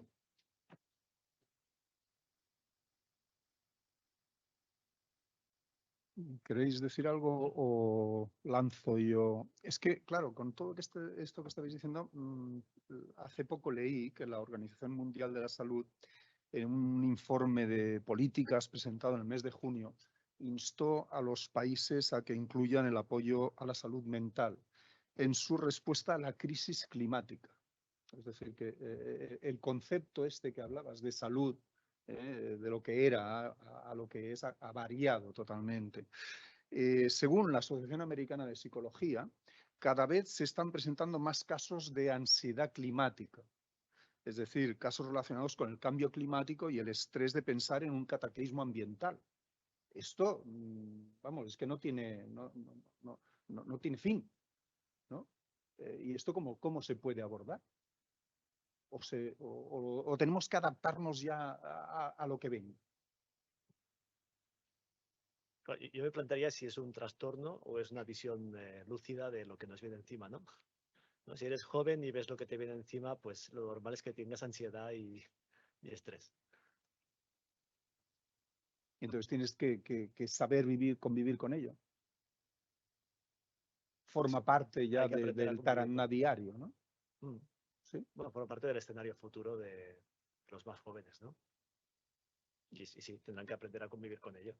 Bueno, entonces aceptamos, también leía también un informe de Lancet que señala que 1 de cada 8 personas y sobre todo uno más tiene problemas como depresión. Y señala que el rechazo y la discriminación son peores que la propia enfermedad. Y yo me pregunto, bueno, pero al haberse extendido el problema, ¿no habíamos eliminado ya el estigma? Ya, bueno, es algo ya mucho más extendido, ya mucho más aceptado, ¿o no? ¿Te refieres al estigma de la enfermedad mental? De la enfermedad mental. Uno creo de los retos, lo mismo que antes, al calor del comentario de la compañera, yo tenía apuntado un reto en el sentido de trabajar en reforzar las evidencias concretas de exposición y con estudios longitudinales y demás, que pudiera aportar luz, convencimiento. Tampoco es un tema de convencer, es decir, no hay que demostrar que el sol sale por donde sale, es decir, es ya comúnmente aceptado en la comunidad científica estas cuestiones. Otra cosa es el manejo concreto, como ya se ha ido apuntando, de las situaciones. Pero, bueno, lo mismo que esto creo que es un reto a efectos de que los técnicos de prevención no tengan que luchar, concienciando a las empresas de que realmente, no por una obligación, como decía Joan, es una cuestión moral el asunto, ¿no? Por lo mismo que es esto también en el estigma, en lo que tiene que ver con en el ámbito de normalizar lo que es la salud mental, eso es una cosa social, absolutamente social, no del ámbito de trabajo, pero hay que reforzar esa normalización. ¿Por qué? Porque en gran parte nos ayuda a prevenir, es decir, hay fuentes de identificación como pueden ser los compañeros, aunque la salud se mueve en el ámbito puramente privado y de vigilancia a la salud, etcétera, pero nos podría ayudar a identificar a personas, trabajadores, compañeros que por síntomas, antes yo no soy experto en ansiedad climática o todo esto, pero quiero decir, sí sé muy bien los caminos tortuosos que lleva que cataliza la condición de trabajo, el estrés, la ansiedad como núcleo y la posterior patología si eso no se corta cuando es reactivo, porque enfermamos de 3 formas, a nivel de reacción y entonces si enfermamos, quiero decir, si catalizamos una respuesta de estrés o incluso de daño a nivel reactivo en un tiempo y en un espacio, si eliminamos el origen, eliminamos la respuesta y lo volvemos al trabajador a la salud de forma más o menos inmediata. Pero también enfermamos por reacción, es decir, el problema de las condiciones psicosociales es que son gotas malayas, la mayoría de ellas. Hay otras que no, como puede ser la violencia, ¿verdad? Son aspectos que son muy de respuesta inmediata, también muy grave. Hay otras exposiciones a nivel de emocional que son también de respuesta potente. Bueno, en general no son así, son gotas malayas. Claro, eso conlleva a que el estímulo, digamos, el estresor, la condición nociva, cuando se enfrenta al individuo, si ya no cortamos, evaluamos, identificamos, cortamos, eliminamos bajo principios preventivos o lo aminoramos o protegemos al individuo frente a esa condición nociva psicosocial, a ese riesgo psicosocial, ocurre que si lo mantenemos, llega un momento que la persona, aunque elimines el estresor, la persona va a seguir enferma. Ya no va a tener demasiada, digamos, importancia. Por eso es tan importante atender este tipo de cosas, porque ahí no sabemos muy bien en qué acaba la cosa. En cada persona la ansiedad transita y afecta y genera una serie de daños que a nivel de categoría, más difusa, menos difusa, que eso no se puede predecir, como antes decía Joan. Y hay una tercera vía, que es que la condición de trabajo no sea suficientemente a nivel de estándar nociva y que las personas enfermen o ya vengan enfermas o en este caso generen de forma sobrevenida un trastorno, digámoslo así. En todo caso, de cualquier manera que se manifieste daño, hay un estigma que hay que cortar, que hay que normalizar, porque nos ayudará a prevenir, nos ayudará a identificar, nos ayudará a prevenir y nos ayudará también a tratar, porque básicamente yo un reto que tenía aquí, fijaros las enormes palabras técnicas que se pueden decir, que es que el reto sigue siendo tratarse bien en el trabajo. Tratarse bien. El reto sigue siendo comunicarse, escucharse, que con todo este marasmo de cambio, la gente no tenemos tiempo ni de pensar, ni de escuchar, ni de comunicarnos. Ya lo hacemos por videoconferencia. Y una tercera cuestión, que ya lo hemos comentado y conecta con lo que hablabas, una sensibilidad moral para atender el sufrimiento ajeno. Esas tres cositas. No haría falta tecnificar o hacer un discurso, digamos, psicosocialmente técnico. Son tres cositas, pero no son simples, ¿eh? Ya. Sobre todo el escuchar. Me parece que había una pregunta. Sí, buenos días. Yo tenía una pregunta una propuesta bastante, no sé, a mi entender razonable. Llevamos muchos años donde se está haciendo una revisión médica, donde se deriva un apto médico. ¿Para cuándo una revisión médica de la salud mental? ¿Qué beneficios puede dar esto? ¿Qué seguimiento le puede dar a las empresas? Yo creo que aparte de las herramientas como el FSICO, que es una evaluación de riesgos, está muy bien, pero ¿para cuándo una revisión médica de la salud mental de los trabajadores? ¿Qué impedimentos hay? ¿Por qué no se hace? ¿Por qué no se propone? ¿Por qué no se promueve desde las instituciones? ¿Qué peligros puede haber? ¿Qué problemas puede haber? Ya está. Bueno, si me permites. Te toca. Respondo. Bueno, antes un poco ha respondido la compañera, yo creo que para allá. O sea, la revisión médica laboral puede incluir la dimensión psicosocial. Ya hay herramientas estándar como el GHQ, el Goldberg Health Questionnaire, que mide el estado de salud o de mala salud, ¿no? O el riesgo de mala salud mental de los trabajadores. Entonces, riesgos, ninguno. Yo creo que es una carencia que a veces tienen las revisiones médicas en la actualidad y que tienen que incluir esto y que me consta que muchas revisiones médicas ya incluyen el Goldberg para identificar personas con posible patología o malestar de la salud mental. Y tener una información a nivel epidemiológico para saber a cuánta gente, ¿no?, le está afectando. También esto te da una información para ver si luego, si haces una intervención a nivel organizativo, si eso se traduce en un mayor bienestar de la población, y también te sirve a nivel individual para identificar personas con posible riesgo de salud mental. Y ahí sí que el médico de vigilancia de la salud deberá tener las herramientas para poder derivar a esta persona a, pues, no sé si a un programa de apoyo al empleado, o bueno, aquí sí que hace falta ver la empresa qué recursos tiene para derivar a esta persona al experto que pueda atender al trabajador, que no sea el médico de la vigilancia de la salud, ¿no? ¿Alguien quiere? ¿No? Hace muchos años, ya desde hace muchos años, había una versión 6.1, ¿verdad? Para efectos de vigilancia de la salud, también para los médicos concernidos en ello. Y bueno, herramientas como de francés, y podrá añadir también Joan, hay suficientes en ese ámbito para poder hacerlo.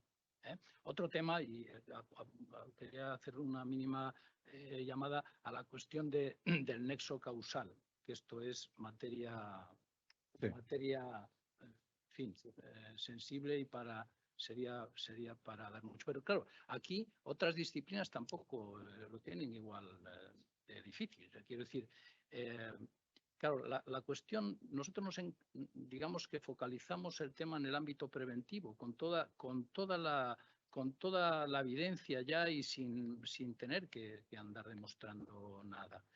Otro tema es en el campo reactivo. Claro, si ya ha sucedido la cosa, si ya hay un acontecimiento que tiene que ver con una diagnosis de una persona que se ha visto categorizada en un daño que parece que tiene un sufrimiento, que acarrea, pues claro, en cualquier accidente la moviola para atrás es compleja, aunque sea en seguridad, aunque sea... Me explico. Entonces, una cosa es prevenir y otra cosa ya es investigar algo que tal. Cuando antes hacía alusión la compañera, claro, estamos delante de una cuestión compleja porque siempre que hay que investigar algo que ha ocurrido, fijaros que la cuestión de salud mental es algo poliédrico. Es multicausal, no es algo sencillo. Ya desde hace muchísimos años, cantidad de investigaciones sobre estrés y psicopatología, etcétera, etcétera, no es nada sencillo. ¿Por qué? Porque las cosas suelen ser de causalidad circular. Suelen ser sistémicas, no suelen ser lineales. Tenemos la limitación humana de pensar que A es causa de B, que C, y ¡pum! Y ya está. Esa causalidad mecánica no la encuentra usted en la realidad. Entonces, estamos luchando contra una paradoja. Es decir, en definitiva, como digo, esos nexos que hacen que ese juego hace que la Unión Europea ya nos dijo hace muchos años a los institutos y demás, que había que investigar para tratar de llegar a que el catálogo de enfermedades profesionales tuviera las enfermedades profesionales que también ya se sabe que hay en este campo. Pero bueno, todo eso requiere un proceso lógico, normativo, etcétera, que hay que seguirlo. Pero claro, la naturaleza del riesgo no es lo mismo, no es mecánico. Entonces, nos obligan a una serie de demostraciones, cuando las evidencias ya lo dicen, tremendas. Entonces, ya hay otras implicaciones socioeconómicas. Pero bueno, fíjese usted que yo soy hijo de un minero del Bierzo que trabajó 30 años en la mina y que murió de silicosis, y antes que él tuvieron que morir infinidad de mineros por algo tan sencillo y tan directamente causal que es el polvo de sílice y la silicosis, hasta que se reconoció como enfermedad profesional. Es decir, bueno, las cosas en la sociedad pues van a la velocidad que van, pero el nexo causal, cuando hay que investigar, pues ya nos metemos en un mundo muy complejo, no solo en la psicosociología. Y disculpen la... Hoy sí, hoy todavía estamos así. Me parece que hay otra pregunta.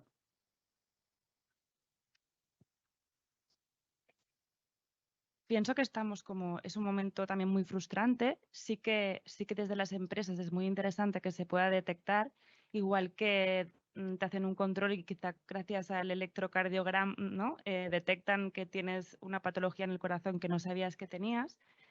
Pueden detectar que tienes un problema de salud mental. El problema viene que si tú tienes una depresión, luego la derivación a la seguridad social, no, al servicio público de salud, que te atiendan, que tengas acceso a una terapia psicológica hoy en día, pues no es para todos los bolsillos. Al final la gente que se puede tratar de problemas de salud mental muchas veces tiene que costearlo.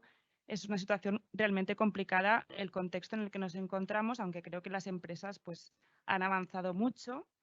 Y una pregunta que quería hacer es, ¿no? ¿Cómo pueden ayudar las futuras generaciones? ¿Cómo deben ser estos nuevos y futuros líderes que ahora están en la universidad, que se están formando? ¿Se les está preparando de alguna manera para lo que les viene encima?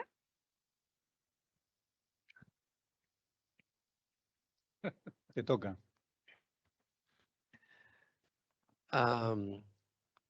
No quiero hacer de gallego, y por tanto, ¿qué se les viene encima?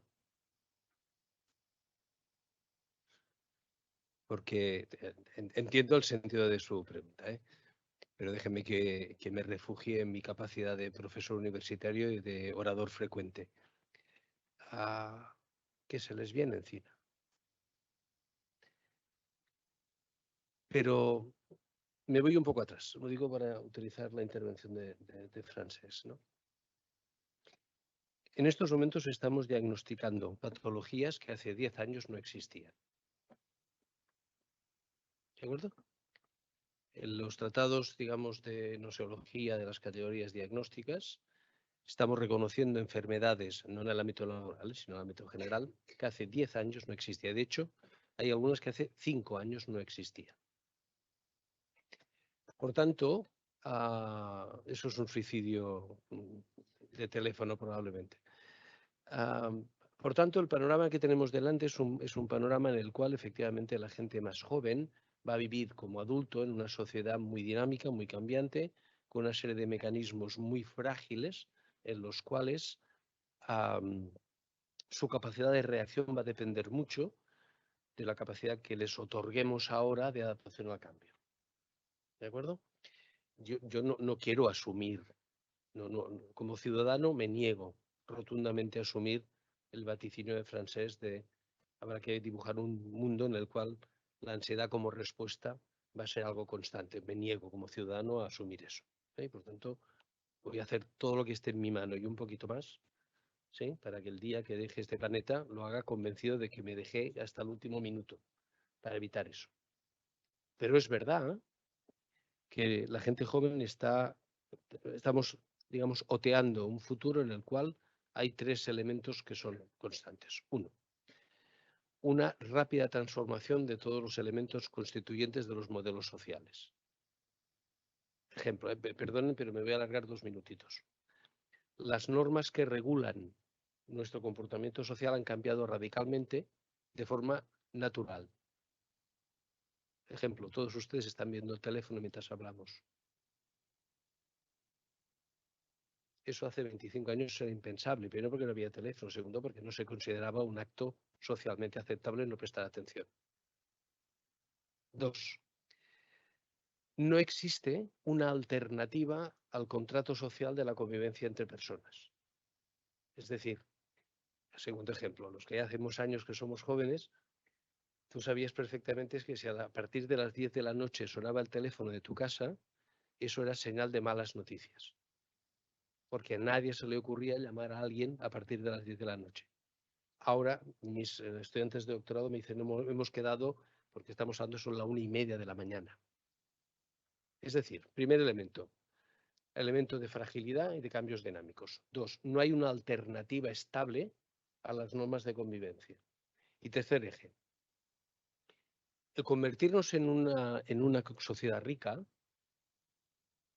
porque lo somos, más instalada en el primer mundo, obviamente, que hace 40 o 50 años, también nos lleva a una cierta sensación en el que el valor que transmitimos es de una cierta falsa seguridad.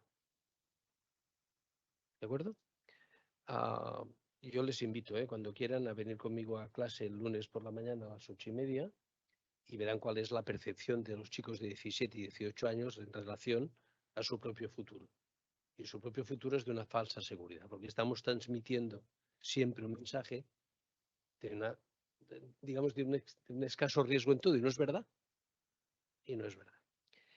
¿Qué hacemos en las universidades para promover eso? Pues básicamente 2 cosas. Una, modificar muchísimo los elementos complementarios de los planes de estudio para enviar un mensaje a la gente muy joven en relación a riesgos en la convivencia. Esto hace, insisto, 30 años nadie se lo planteaba, ahora sí. Por ponerles un ejemplo, la Universidad Autónoma de Barcelona y mi universidad conjuntamente, los dos a la vez, obligamos a todos los estudiantes a hacer formación en percepción y en perspectiva de género. Porque hay un riesgo de involución. Y ese riesgo de involución está hoy, es presente. 2, por ejemplo, exactamente las 2 universidades, la Autónoma y nosotros, hacemos exactamente lo mismo y obligamos a todos los estudiantes a hacer seminarios sobre identificadores e indicadores de cumplimiento de ODS. Eso hace 10 años, 5 años, nadie se lo planteaba. ¿Qué hacemos las universidades? Utilizar el recurso que sabemos usar, que es el de la formación. E intentar enviar un mensaje a las generaciones más jóvenes de que se van a encontrar con un mundo en el cual, efectivamente, el cambio climático va a ser un motivo de preocupación, que las nuevas formas de trabajo va a ser una preocupación, que los mecanismos de control social van a estar más vinculados a algoritmos computacionales basados en deep learning y en inteligencia artificial, y en que las formas en las que ejecutamos el concepto trabajo en alguien de mi edad va a tener muy poco que ver con el concepto de trabajo que va a experimentar una chica o un chica hoy de 17 años cuando tenga 40. Muy bien, muchísimas gracias. El programa dice que ahora habíamos acabado la mesa y yo sencillamente agradeceros, Joan, Manuel, Francesc, agradeceros vuestra participación y me vais a permitir, primero, que os agradezcamos con un aplauso el haber estado con nosotros hoy aquí.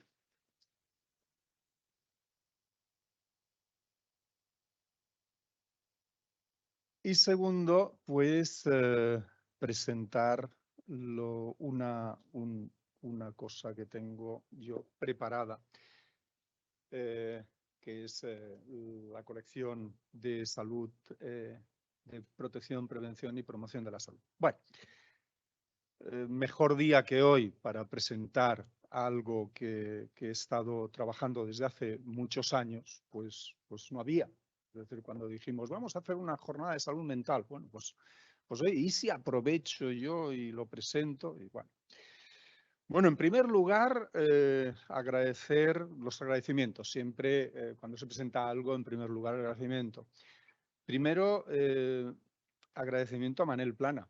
Manel Plana, desde el primer momento que presenté dentro de los proyectos que mi división presentaba para promocionar, divulgar, hablar de la prevención, estaba una colección temática de sellos.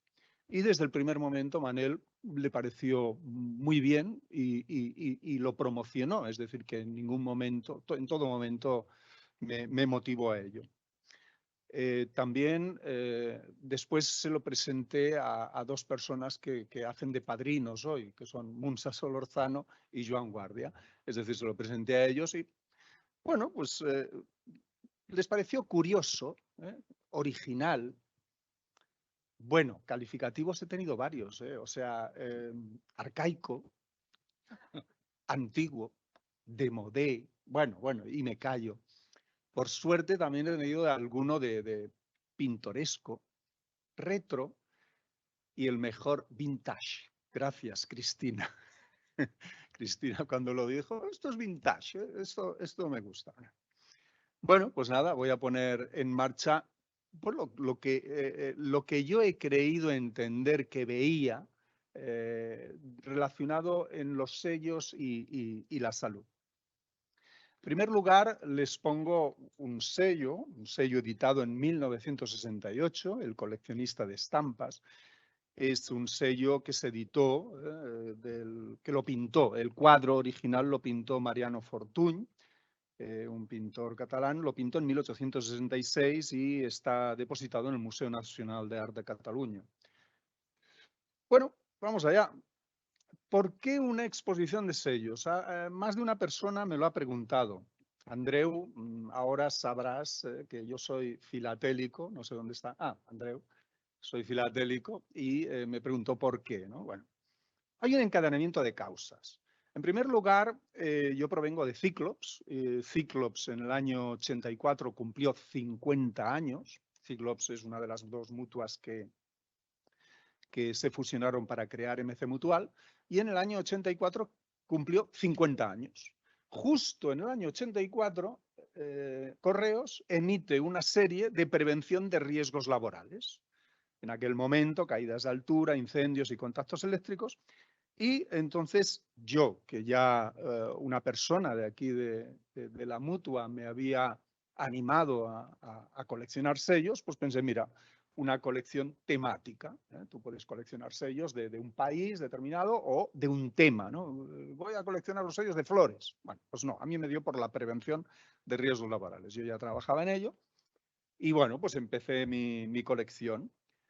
Bueno, y se acabó. En el año 96 se acabó la colección. Es decir, de prevención de riesgos laborales, Correos, no es ninguna indirecta, Antonio, Correos acabó. Es decir, la lámpara minera, la lámpara de seguridad minera, ya está, no hay más de prevención. Bueno, pues ahí vamos a ver, ahora que nadie escribe cartas, ¿no? Y que todo se hace por WhatsApp y se hace Telegram y demás, hablar de sellos parece que estés hablando de las pirámides de Egipto, pero ahí están, las pirámides también. Los sellos de correos representan una parte de la memoria de la sociedad al plasmar los acontecimientos históricos, sociales o culturales considerados más relevantes de cada época. La filatelia, por la diversidad de temas que figuran en los sellos, constituye un relato de la historia de la humanidad, formando una secuencia de hechos y acontecimientos que contribuyen a difundir la cultura de cada país. Antonio nos lo explicaba en los inicios. El conocimiento está en la cultura y la cultura está en el conocimiento, de forma que el conocimiento, los conceptos, como realidades inventadas, en definitiva, son productos de una determinada sociedad, de una determinada cultura y de un determinado momento. Aquí he incluido el sello de los 40 años de la Seguridad Social y sus entidades gestoras, de la cual formamos parte, es el sello que está más abajo. Los otros son centenarios del Ministerio de Trabajo, de la Inspección de Trabajo y demás. Bueno, como verán, la seguridad e higiene cambió. La seguridad e higiene se convirtió en seguridad y salud. Los logos del Instituto Nacional nos lo confirman, ¿no? Pasó a ser, aquí no se ve, ahí no se ve, pero... y ahí tampoco, pero yo sí que lo veo. Ahí sí, el Instituto Nacional de Seguridad y Salud en el Trabajo contempló ya la salud, ¿no? Con lo cual el concepto de salud ya no es único y universal, como tampoco lo es el de la enfermedad. Son cambiantes estos conceptos y dependen de las personas y de los contextos donde se conceptualizan. Cada época y cada contexto ha realizado su aportación para construir el edificio que hoy conocemos. El concepto de salud es dinámico, histórico, cambia de acuerdo con la época, la cultura y con las condiciones de vida de la población. La idea que tiene la gente de su salud está siempre limitada por el marco social en el que actúan. La elaboración del concepto de salud tiene como consecuencia fundamental en su génesis la visión ayurvédica de hace muchos años. Y ya desde la antigüedad, me parece que bueno, ya desde la antigüedad, ¿qué ha pasado aquí? No. Ya desde aquí, ahora sí. Y ya desde la antigüedad la salud se consideraba el equilibrio entre los elementos que configuran la persona, pero también mostraban la necesidad de tener un equilibrio con el ambiente, no solo con la persona dentro de sí misma, sino también con el entorno. En cada momento histórico se han producido importantes variaciones en la concepción de la salud y de la enfermedad. Y los cambios más relevantes han tenido lugar en la segunda mitad del siglo XX. Esta evolución ha significado, sin duda, un nuevo e importante paradigma ideológico en el campo de la salud. A principios del siglo XX, y con la obra sobre todo, fundamentalmente, de Sigmund Freud, empieza a reconocerse la importancia de los procesos psíquicos en la génesis de muchas enfermedades, de forma que se genera una corriente psicosomática que intenta comprender y explicar la génesis y desarrollo de aquellas. Antes, Munsa me parece que lo ha citado, ¿no? Las alergias, alteraciones del aparato digestivo, etcétera. Todo ello en función de procesos mentales. La construcción de los conceptos de salud y enfermedad han ido evolucionando continuamente. Algunas enfermedades, en la mayor parte de este tipo de enfermedades como reumatismos, arteriosclerosis, accidentes de tráfico, etc., sus causas son factores más conductuales que no biológicos. Modelos de salud hay varios, hay muchos, ¿no? Desde el modelo biopsicosocial que tenemos arriba, que es una propuesta integradora, comprensiva y sistémica de los niveles biológicos, psicológicos y sociales del individuo, hasta ese modelo que yo citaba antes de salud como resiliencia, que consiste también en la capacidad no solo de recuperarse y mantenerse, sino salir transformado y enriquecido al atravesar por situaciones de gran adversidad. Es difícil expresar en una única idea todo lo que el ser humano ansía y es capaz de realizar.